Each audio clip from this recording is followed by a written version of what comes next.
Hello everyone, how are you doing? Welcome to the latest Let's Talk series of videos I'm doing. So let's talk about home ground advantage this week, and I am going to give you my theory as to why there may be a home ground advantage, and it's not just about the noise from the stands. This last weekend during the Six Nations we had two away wins, with Ireland winning in Italy and England winning in Wales. So home ground advantage obviously isn't always enough to win a game.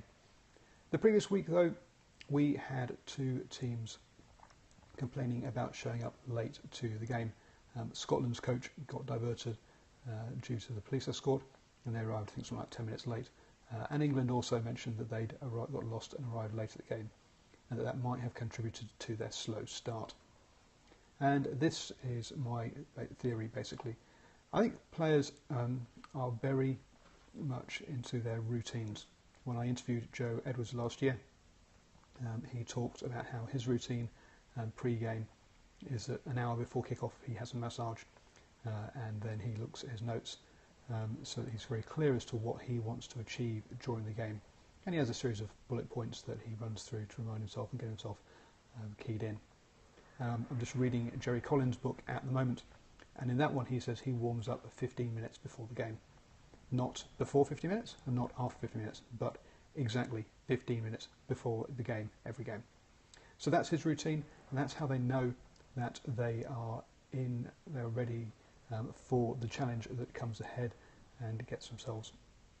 If you knock people off their routines, if you knock them out of this, then they're less confident, they're less comfortable, they don't necessarily remember all the calls and what they're trying to achieve in the game.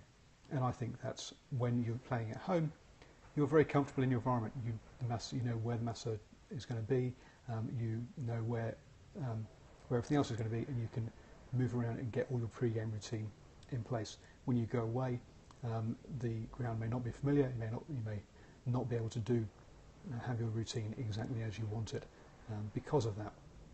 So that's me. I think that's one of the reasons, on top of obviously the crowd noise. And then there are extreme cases.